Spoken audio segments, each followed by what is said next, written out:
इसके बाद में in the previous session you all see the generation 1 and generation 2, and there is a topic of third generations of computer. You all see the image of third generations computer, and this time period is 1964 to 1971, and use of integrated chips और ICs.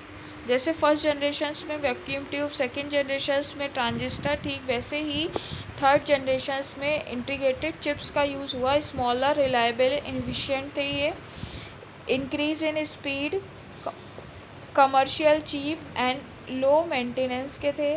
Inputs were provided through mouse and keyboard, and large capacity magnetic disk and tapes were used for data storage along with large magnetic core memory, and output was displayed on a monitor and printout. And the examples of this generation is computer is IBM 360 series.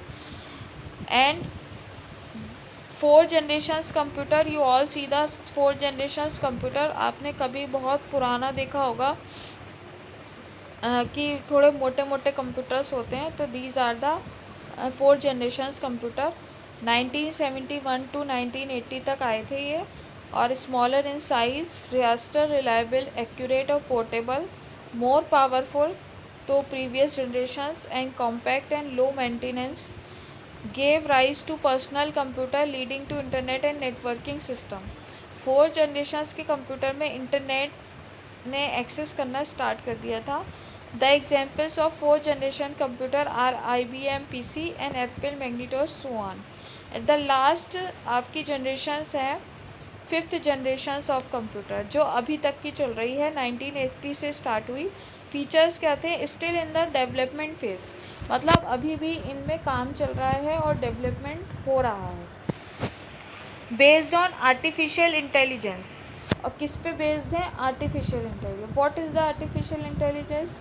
ऐसी intelligence जो human की तरह सोच सके, human की तरह बोल सके, ह्यूमन की तरह समझ सके, और बट वो ह्यूमन की इंटेलिजेंस ना होकर एक कंप्यूटर की इंटेलिजेंस हो जिसको ह्यूमन ने बनाया हो. तो these are the artificial intelligence. सबसे कॉमन एग्जाम्पल है रोबोट्स. वो ह्यूमन की तरह सोचते हैं, बोलते हैं, समझते हैं, वर्क भी करते हैं, बट वो ह्यूमंस नहीं हैं, उनको ह्यूमंस ने बनाया है. तो these are the artificial intelligence. And the third is able to learn from their interactions with surrounding, capable of understanding human speech. Voice recognition will be an important form of input along with their other devices. मतलब voice को catch करने की capability इन computers में है. और ultra large scale integration और ULSI chips are expect to house millions of transistors.